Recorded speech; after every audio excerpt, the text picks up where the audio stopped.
Hello दोस्तों, मैं अमर पवार स्वागत करता हूं आपका त्यागराज के ऑनलाइन प्लेटफॉर्म में। आज हम बात करने वाले हैं एनटीपीसी एसएससी के प्रीवियस ईयर क्वेश्चंस के बारे में, जो हमारे रीजनिंग सब्जेक्ट से होंगे। आप सब जानते हैं कि एनटीपीसी की अभी नोटिफिकेशन आ गई है और एसएससी के भी एग्जाम होने वाले हैं, सीजीएल एमटीएस के। तो इस बारे में हम अपनी एक श्रृंखला लेकर रहे हैं। इस श्रृंखला का नाम रहेगा रीजनिंग पीवाईक्यू सीरीज। तो आज हम कुछ क्वेश्चंस के बारे में डिस्कस करते हैं और जो हमारे क्वेश्चंस होंगे ये एनालॉजी से होंगे। एनालॉजी एक टॉपिक होता है रीजनिंग का, उससे संबंधित होंगे। और इसका पहला क्वेश्चन है, हमारा प्रीवियस ईयर क्वेश्चन है, एसएससी एमटीएस में आया है। फर्स्ट क्वेश्चन क्या कह रहा है, 38 का कोई संबंध है 49 से, 64 का कोई संबंध है 75 से। ऐसे ही हमें फाइंड करना है 83 का क्या संबंध, किस नंबर से संबंध है इसका। तो हमें इसमें क्या करना पड़ता है, अगर नंबर की एनालॉजी आ रही है तो नंबर की एनालॉजी में या तो हम प्लस करेंगे या माइनस करेंगे या मल्टीप्लिकेशन करेंगे या फिर डिवाइड करेंगे। तो हमारा आंसर आना चाहिए, जो लॉजिक आपका फर्स्ट वाली इसमें लगेगा वही हमारा सेकंड में लगेगा और उसी से हम अपना आंसर फाइंड करेंगे। सबसे पहले हम देखते हैं 38 से 49 का क्या संबंध है। सबसे पहले हम करते हैं माइनस, या 38 में से माइनस करके 49 आ जाएगा, नहीं आएगा। तो उसके बाद हम सोचते हैं प्लस करने की, तो 38 में क्या प्लस करेगी, हमारे पास 49 आ जाए। तो 38 में से अगर हम इसको माइनस करके देखते हैं, यह आया हमारे पास 11, यानी कि हम अगर 11 प्लस करते हैं 38 में तो हमारे पास क्या आंसर आ रहा है, 49। ठीक है, तो ये ही लॉजिक हम 11 वाला यहाँ पे अप्लाई करके देखते हैं सेकंड वाले में। तो 64 में जैसे ही हमें 11 प्लस किया तो हमारे पास क्या आया, 75। यानी कि जो हमारा ये मेथड था प्लस 11 करने वाला, ये सक्सेसफुल होगा। तो अब हम क्या करेंगे, 83 में प्लस 11 कर देंगे तो हमारे पास आ जाएगा 94। This is a answer. ये हमारा क्या हो गया, आंसर हो गया है। ठीक है, तो ऐसे ही हमें इसमें क्या किया, 11 को प्लस किया। अगर 11 से नहीं आ रहा है तो हम माइनस करते या फिर मल्टीप्लिकेशन करते, लेकिन हमारा आंसर फाइंड हो गया है तो हमें आगे बढ़ने की जरूरत नहीं है, हमें यहीं पे रुक जाना है। ठीक है, तो ये हमारा जो एग्जाम आया था ये एसएससी एमटीएस में आया था 2023 में। सेकंड क्वेश्चन हमसे कह रहे हैं JR11 का कोई संबंध है KT16 से। JR11 का कोई संबंध KT16 से है, तो हमें फाइंड करना है। JR अपना अल्फाबेट होते हैं, ठीक है, अल्फाबेट से अल्फाबेट चेंज होंगे, नंबर से नंबर चेंज होंगे। तो J का जो संबंध होगा वो K से होगा, और R का जो संबंध होगा वो T से होगा, और नंबर का संबंध होगा नंबर से। ठीक है, तो J में हम क्या करें कि K आ जाए, यानी कि J और अगला जो हमारा अल्फाबेट होगा वो क्या होगा, K, यानी कि क्या हुआ है, +1 हुआ है। ऐसे ही R है, R से RST, यानी कि +2 हुआ है। इसमें कितना हुआ है, +2। ये एक बार हम करके देख रहे हैं, अगर ये चला हमारा नेक्स्ट में तो चल जाएगा, वरना हम दूसरा इसमें मेथड लगाएंगे। ठीक है, तो जैसे ही इसमें +2 किया तो T आया है, तो 11 का हम क्या करें कि 16 आ जाए। तो हमें दिख रहा है कि 11 से 16 जाने के लिए हमें कितना करना पड़ेगा, +5।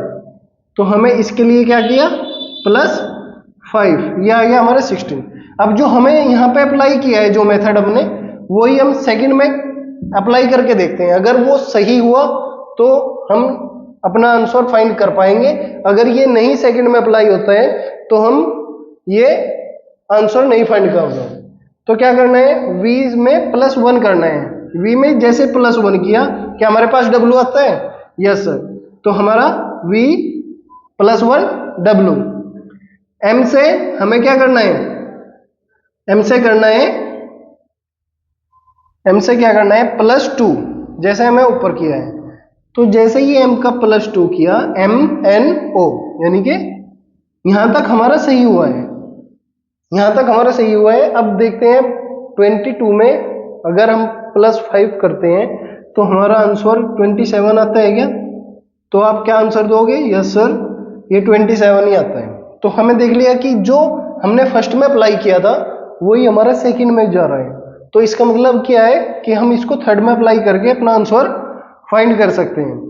तो इसको फाइंड करने के लिए यही मेथड हम अप्लाई करते हैं, DS 18 है तो डी में हम क्या करेंगे +1, अल्फाबेट में +1। डी से नेक्स्ट क्या आता है ई, क्या आता है ई।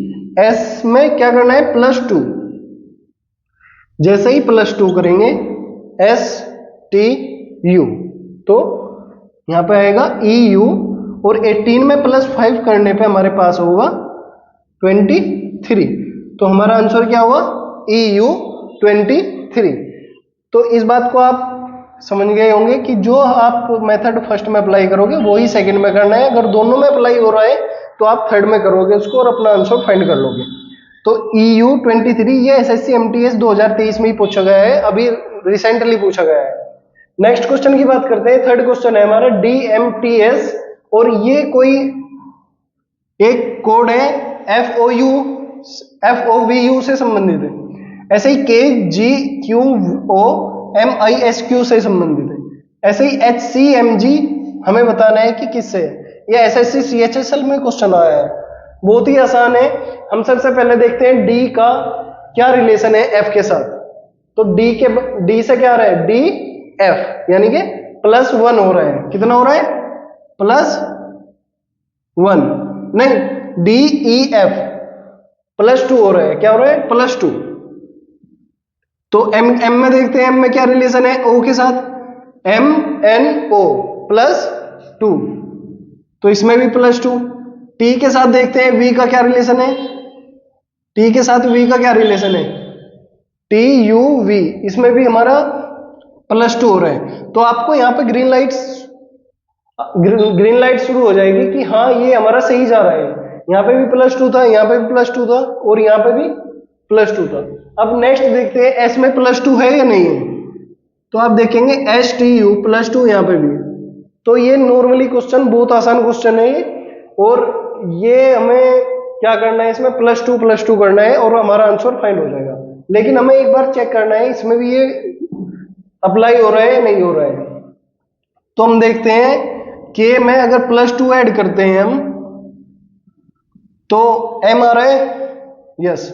तो G में जैसे ही करते हैं G +2I, Q +2S, O +2Q। तो यहां पे भी अप्लाई हो रहा है और यहां पे भी अप्लाई हो रहा है। सेम जो मेथड हमने यूज किया है +2 वाला, वो फर्स्ट वाले में भी अप्लाई हो रहा है और सेकंड वाले में भी। अब लास्ट बात करते हैं हम HCMG की। H में अगर हम +2 करते हैं तो क्या आता है HIJ।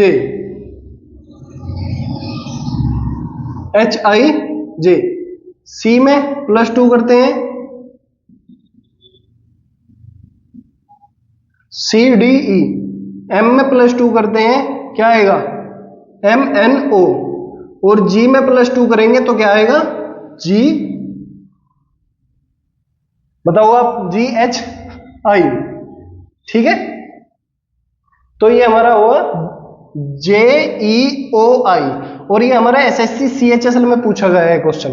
ठीक है, नेक्स्ट क्वेश्चन हमारा आता है फोर्थ क्वेश्चन। कलम का साई से वही संबंध है जो सुई का किससे है, वो निकालना है हमें। कलम साई से कुछ रिलेशन रखती है, तो सुई किससे रिलेशन रखेगी। तो आप देखते हैं, आपको इसमें ऑप्शन से ही फाइंड करना है। जैसे कलम में क्या होती है साई होती है, तो सुई में क्या होता है। अगर हमें कलम चलानी है तो किसकी जरूरत पड़ेगी साई की। अगर हमें सुई को चलाना है तो किसकी जरूरत पड़ेगी। तो आपको देखना है सिलाई की, नहीं, ये ऑप्शन तो पहले ही कट हो गया। कपड़े की, नहीं। किसकी, सुई चलाने के लिए किसकी जरूरत पड़ेगी, काटने की। काटने के लिए यूज की जाती है सुई, नहीं की जाती। जो हमारा ऑप्शन है ऑप्शन बी, धागा। अगर हमें सुई चलानी है तो उसके लिए क्या जरूरत है, धागा। और ये हमारा प्रीवियस ईयर क्वेश्चन है।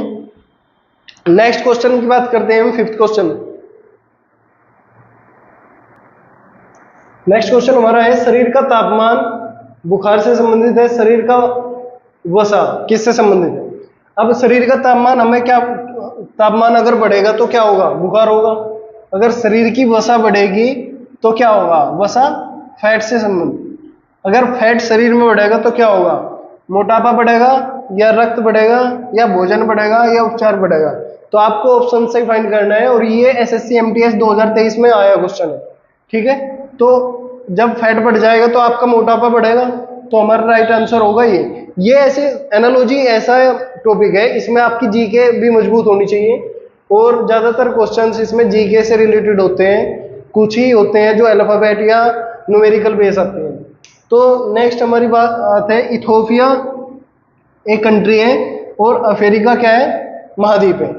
तो जो इथोपिया है वो किस में पड़ता है, अफ्रीका में। तो यहाँ पे आपकी जीएस मजबूत होनी चाहिए। तो ब्राजील पूछा है, ब्राजील कौन से महाद्वीप में होगा? तो फर्स्ट ऑप्शन है हमारा अफ्रीका, सेकंड उत्तरी अमेरिका, सी ऑप्शन है दक्षिण अमेरिका, और डी ऑप्शन एशिया। कुछ ऑप्शंस तो आप नेगलेक्ट कर सकते हो अपने आप, जैसे ब्राजील है वो एशिया में तो होगा नहीं, तो ये कट कर दो पहले ही। तो हमारे पास बचे ऑप्शन ए बी सी, तीन ऑप्शन बचे हैं। इसमें से आपको जीएस आपकी वो मजबूत होनी चाहिए जिसमें आपको ये फाइंड करना होगा। तो ब्राजील किस में पड़ेगा आपका, दक्षिण अमेरिका में। ठीक है बच्चों, नेक्स्ट हम बात करते हैं 7th क्वेश्चन हमारा रेटिना। रेटिना जो है वो किस का अंग है, आंख का अंग है। तो रेटिना हमारा किससे संबंधित हुआ, आंख से। तो आपसे पूछा है हाइड्रोजन किससे संबंधित है, ये नॉर्मली आपको पता होगा, रेटिना आंख से है तो हाइड्रोजन किससे होगा। तो आपको ऑप्शंस देखने हैं, ऑप्शंस में ही फाइंड हो जाएगा। जैसे आयोडीन, आयोडीन का हाइड्रोजन से कोई रिलेशन है, कोई रिलेशन नहीं है। कान से कोई रिलेशन है, नहीं है। पानी से रिलेशन है, पैर से कोई रिलेशन नहीं है। तो आपने सारे जो ऑप्शंस थे वो नेगलेक्ट कर दिए हैं। ए भी हमारा, बी भी हो गया है और डी भी हो गया है। तो हमारे पास कौन सा ऑप्शन बचा है, पानी वाला। तो पानी हमारा क्या होगा, हाइड्रोजन से संबंधित होगा, क्योंकि पानी का फॉर्मूला होता है H2O। हाइड्रोजन के इसमें कितने अणु होते हैं, 2। तो हाइड्रोजन किससे हुआ, पानी से संबंधित। सेकंड हमारा हुआ नेक्स्ट क्वेश्चन 3rd, बांग्लादेश एक हमारी कंट्री है जिसमें अभी बहुत तख्ता पलट हुई है और वहां पे आंदोलन हुए हैं। वही हमारी एक नाइबर कंट्री है, हमारा समीपी देश है। तो बांग्लादेश की जो राजधानी है वो है ढाका। ढाका क्या है, वहां की राजधानी है। तो ऐसे ही आपसे पूछा है पाकिस्तान की क्या राजधानी होगी, तो आपको ऑप्शंस में ही पता लग जाएगा, इस्लामाबाद, कराची, लाहौर। तो इसका जो हमारा आंसर होगा वो होगा इस्लामाबाद। तो इसमें आपको देखना है कि आपको जीएस आती हो जिससे हमारा क्वेश्चन हो जाए। और ये इतना आसान क्वेश्चन है, एसएससी सीजीएल 2019 में आया हुआ है। नेक्स्ट क्वेश्चन की बात करते हैं। नेक्स्ट क्वेश्चन हमारा है 9th क्वेश्चन, छिपकली सरीसृप। जो छिपकली का वर्ग है वो क्या है, सरीसृप वर्ग के अंदर आती है। ये हमारे कुछ जानवर होते हैं, वर्गों में इनको बांटा गया है। तो छिपकली कौन से वर्ग में आती है, सरीसृप में। और जो मेंढक है वो किस में आएगा, तो आपके पास ऑप्शन है उभयचर, स्तनधारी, केसुरिकी। तो आपको जो मेंढक है ये आपको लर्न करना पड़ता है, ये कितने वर्ग हैं और वर्ग में कौन कौन से जानवर आते हैं। तो हमारा जो मेंढक आता है वो उभयचर में आता है। उभयचर का मतलब होता है जो जमीन पर भी रहते हैं और जल में भी रहते हैं। तो ये आपका क्या हुआ, मेंढक उभयचर आंसर इसका आ गया। तो ये एसएससी सीजीएल 2019 की परीक्षा जो 2020 में कराई गई थी उसमें ये क्वेश्चन आया है। नेक्स्ट क्वेश्चन हमारा है खगोल विज्ञान। खगोल विज्ञान हमारा किससे संबंधित है, तारों से संबंधित है। जो हमारे अंतरिक्ष में तारे हैं, जो उनका विज्ञान है, जो उनकी नॉलेज के लिए रिसर्च करा जाता है, तो उसमें जो हमारा होता है खगोल विज्ञान होता है। और खगोल विज्ञान तारों से संबंधित है, तो हमें निकालना है कृषि विज्ञान किससे होगा। तो आप ऑप्शंस पे आइए। हमारा फर्स्ट ऑप्शन है भावना, सेकंड है ग्रह, थर्ड फसल और ये खान। ठीक है, तो भावना से तो कृषि विज्ञान का कोई संबंध नहीं है, तो ये पहले से ही काट कर देते हैं। और जो कृषि विज्ञान है वो ग्रह से भी कोई संबंधित नहीं है, ना हमारा खान से है, तो वो किससे है, फसल से। तो इसका जो राइट आंसर होगा वो कृषि विज्ञान किस में होगा, फसल में। और मेंढक किससे होगा, उभयचर से। तो एनालॉजी के ये आज हमारे पास कुछ क्वेश्चन थे, और ऐसी श्रृंखला के लिए हमारे चैनल से जुड़े रहिए। धन्यवाद।